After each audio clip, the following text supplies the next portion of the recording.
let's get you started on your very first lesson. Here are the 6 keys to creating stunning seascapes. Number 1, start with a well-planned design. 2, create a strong focal point. 3, identify and work to light source.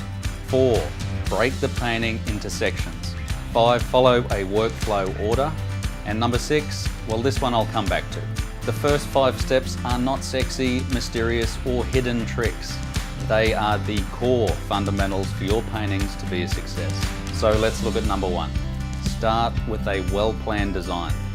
You should put as much, if not more, effort into the draft design as you do when you're painting. It is the number 1 reason why a painting will fail.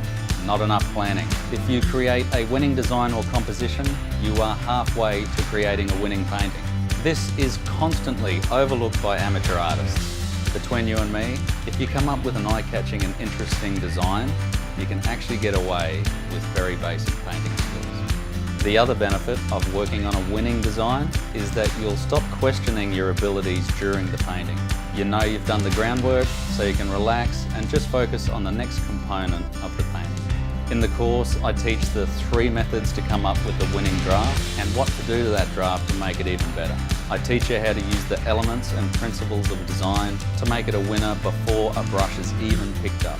Number 2, create a strong focal point.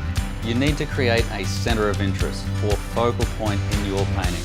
This is the area where the viewer's eye will always return to.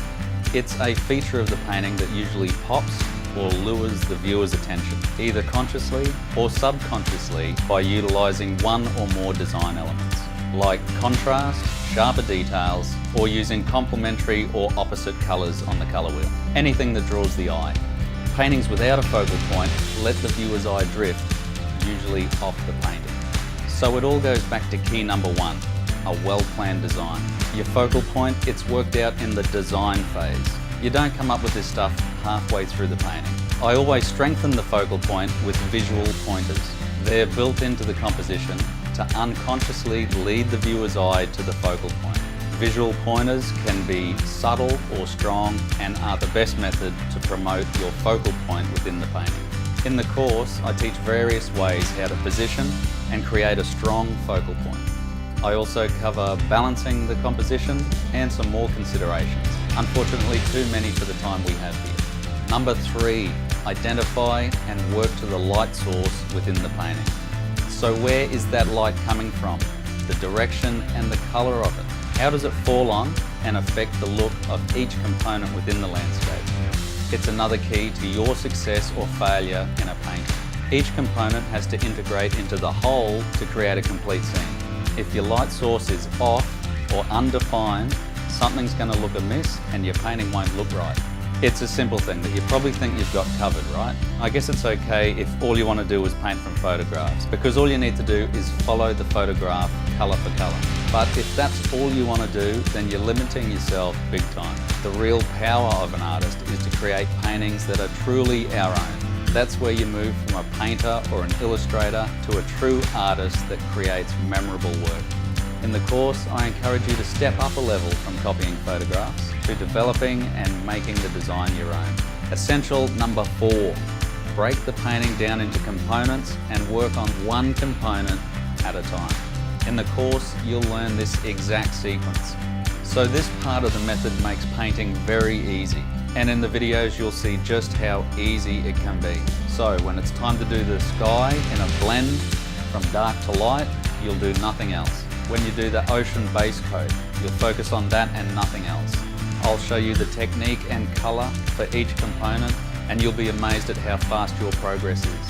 When you focus in and concentrate on each component individually, you free your mind of unnecessary thoughts, and it will open up and shift into a more natural flowing gear. Now you can relax and enjoy just that one task. Number 5, follow a workflow order. Are you all over the place when you're painting, and are you getting mixed results? Like, some paintings turn out really good and some paintings you don't want to show anyone at all. You're getting mixed results because of the mixed way that you're doing things. You need to create and follow a dependable workflow, something that becomes second nature to you. The importance of following a system when you paint is going to be the difference between amateur-looking paintings and consistent professional works of art. Professional artists are just that. It's because they've developed and stuck to a winning system. With me, every painting I create, it's called a project, and each project is executed in the same manner. The paintings can be vastly different in appearance, but they're all produced using the exact same system. The system you use has a direct effect on the results that you're going to get. Every successful human endeavour follows a plan or a workflow.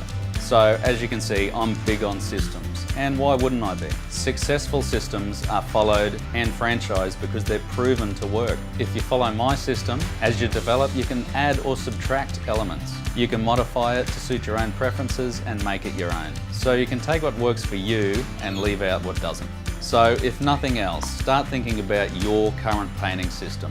What works, what doesn't, and think about what changes could be made to improve your results. Okay, so here's the last and the most important of those 6 essentials. Number 6 is enjoy the process. Painting and learning is a process, so why bother if you're not going to enjoy it?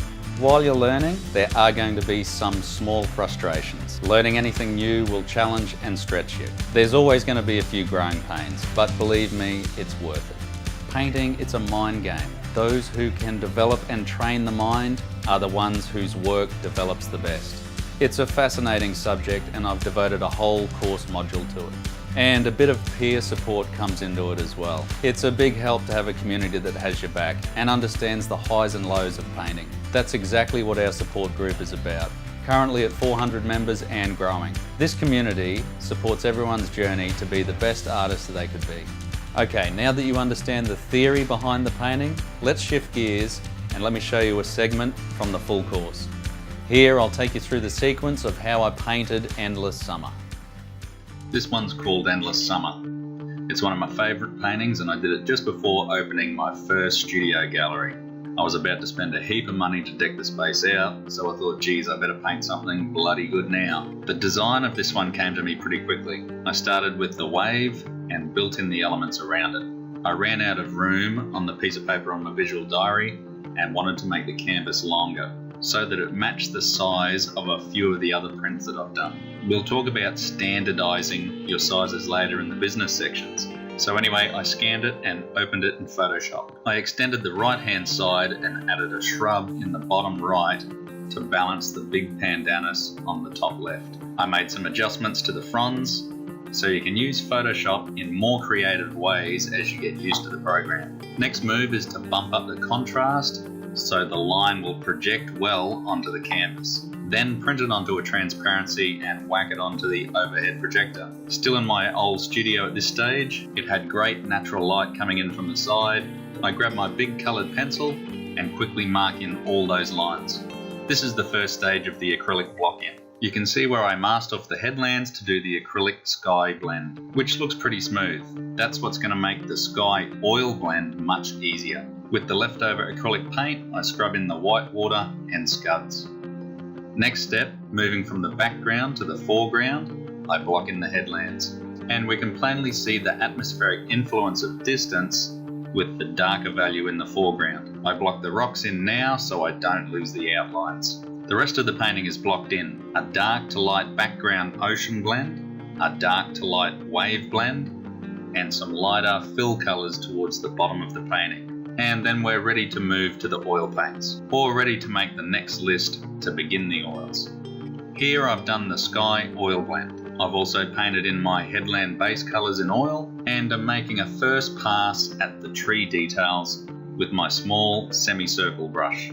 I move to the closest headland and grab my bigger circle brush. Here you can see the very first dabs as I create the form on the headland. Okay, the headlands are done in this photo, and I've laid in and blended the colours of the wave apart from the top turquoise colour. Straight away you can see the impact that colour has against the more natural headland colours. So I need to blend and merge these two colours and add oil colour to the small wave next.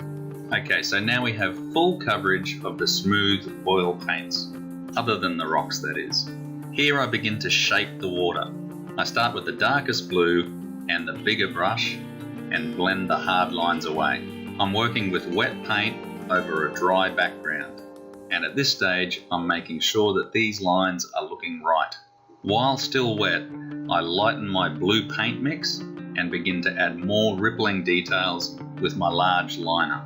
Because I got my main lines right, it's now easy to follow these lines with the ripples, fading them out softly with my big dry blending brush as I go. Here I've masked off the bottom because when you work the whitewater, you can flick a little bit of paint around. You can see how the wave face is now shaped nicely with a mix of thick and thin lines. For the whitewater, I lay in the darker base colour and then come over the top with one shade lighter using a random dragging method as shown in the next photo. The base coat of the whitewater is blocked in, and as I run the brush over, I go with a bit of a curve to show how I think the foam would roll over itself as it moves forward. After each section, I dab the brush around a little to break any pattern and show individual droplets. Next, I've used the same previous purple colour to add some foam trails up and over the small wave. The next day, the third pass of the whitewater is added just the same way as done previously, only with a lighter colour. I've painted this in very mindful of where the light is coming from and how it would hit and shape that whitewater. Notice mainly most of the tops of the scuds are done. Next, I paint in the second pass of the foreground sand, showing the sunlight streaming through. This is left to dry overnight. Then, in the next session, I've added some detail and salty atmosphere rising in the distant background and dry brushed in the spray back. I then came in with a near white colour for another pass on the whitewater. Just the highlights now, much more refined, and have come down to work the highlights into the foreground water. With that same colour, the foam patterns are added and faded out with a blending brush. Next, the rock's base coat in oil is added before moving on. The foliage that frames the painting is added before too much detailing is done. I paint them in now before detailing work to make sure I don't spend too much time on an area that's going to be covered anyway. The palm branch has two light sources, the sunlight on the tops and reflections from the whitewater underneath. Here the rocks get their shape much the same way as the palm branch. Warm highlights on the left and sky blue reflections on the right. Now all the elements have been added. It's time to create the lists to keep working this painting to make it as good as it can be. Highlight glazes, shadow glazes, and lots of details help bring this piece to life. Notice the sunlight hitting the second headland. All of these details were added after observing and asking how this painting could be improved. Well, I really hope you got some value out of this mini lesson and an insight into how I produce my paintings, teach, or perhaps even you've learned a whole new way to look at how you paint. If you'd like to learn more, join me and the hundreds of students from around the world already enrolled in the full Paint the Ocean program. The best bit is your investment isn't going to cost you thousands and thousands of dollars. Lifetime access to the full program and support group is only $597. Or we have a monthly payment plan option. In return, you'll save a heap of money on materials and paintings that didn't work out. And you'll become a better and more competent artist than any other method. I'm Scott Christensen, and I really look forward to joining you on your journey.